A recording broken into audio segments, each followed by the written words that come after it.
the next thing, ladies and gentlemen, I want to share with you that some of you already know that it's hard.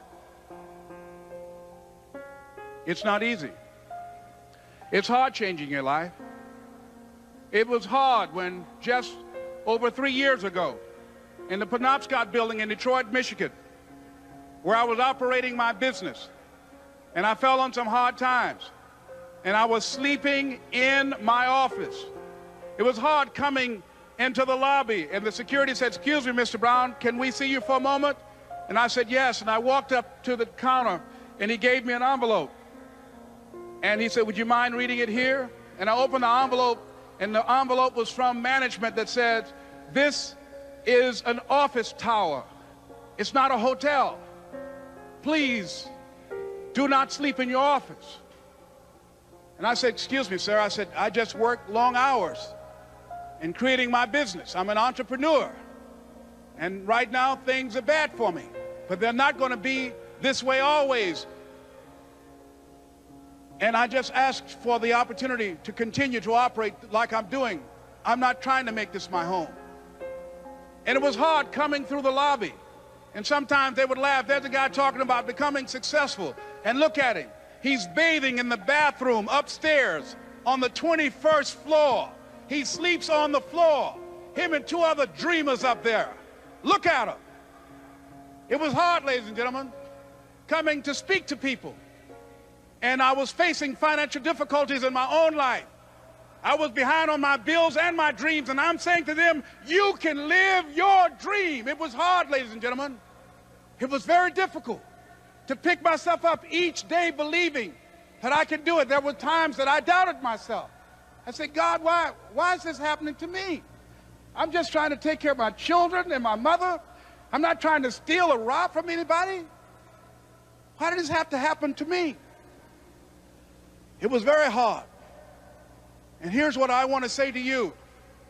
For those of you that have experienced some hardships, don't give up on your dream. No one could have convinced me by holding on, by continuing to push forward, by continuing to run toward my dream, that one day I would have my own talk show.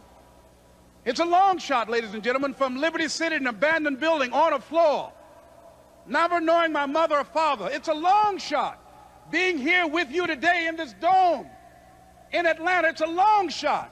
No college training, labeled educable, mentally retarded, but I kept running toward my dream.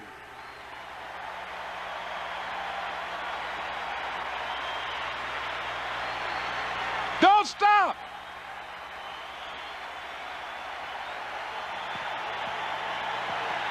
Don't stop.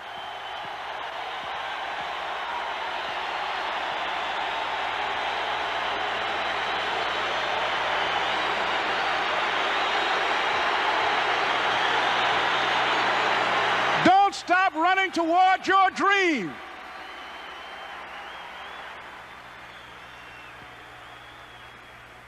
It's very important as you hold on to that dream. There are moments when you're going to doubt yourself. There are rough times are going to come, but they have not come to stay. They have come to pass. It's very important for you to know that. Don't say I'm having a bad day. Say I'm having a character building day.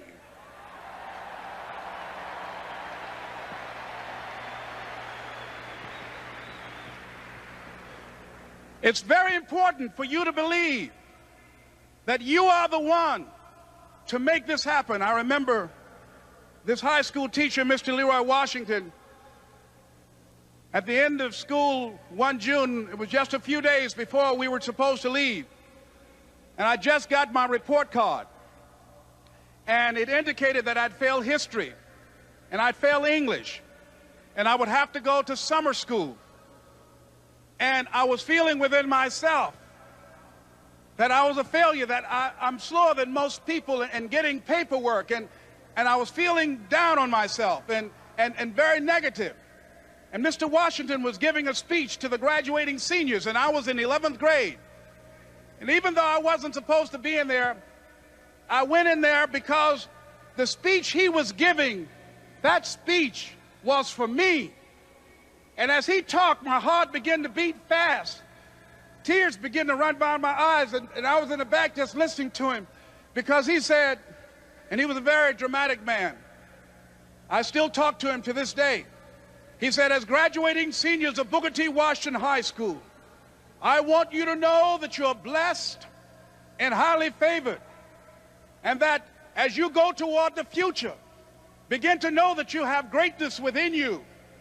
And if just one of you here begin to envision yourselves as being blessed and highly favored to reach your goals, if just one of you capture the essence of what that means, that you have greatness within you and a responsibility to manifest that greatness, that you can make your parents proud, you can make your school proud, you can touch millions of people's lives, and the world will never be the same again because you came this way. And the students gave him a rousing standing ovation. And as he left the auditorium, I ran down the steps and I caught him in the parking lot. I said, Mr. Washington? He said, yes. I said, do you remember me, sir? He said, no. I said, my name is Leslie Brown. My mother, she works in the cafeteria here. I'm one of the twins, Leslie and Wesley. I said, Mr. Washington, but you know, I got these big dreams. You know, I like talking to people. I love people. I said, I want to work with people, and I got this dream of buying my mama a home. Could I do that, Mr. Washington? He said, it's possible, Mr. Brown. And as he walked away, I called him again. I said, Mr. Washington? He said, what do you want now? I said, I'm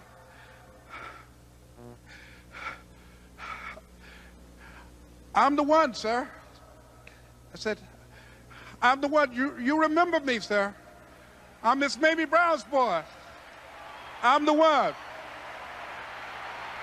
I'm the one.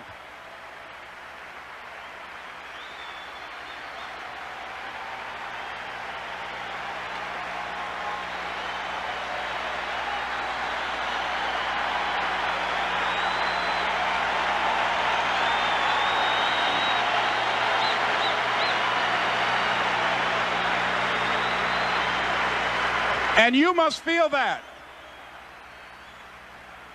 that's why you're here, because you are the one. And I remember when PBS first played one of my specials called You Deserve, one Sunday afternoon in Miami, Florida. I had some friends call him to tell him to tune in. And he watched the program. He called me in Detroit, and I answered the phone. I said, hello. He said, may I speak to Les Brown, please? I said, who's calling? He said, you know who this is. I said, oh, Mr. Washington, it's you. He said, you were the one, weren't you? I said, yes, sir. He said, and you were so crazy. I said, I know, but I'm rich now.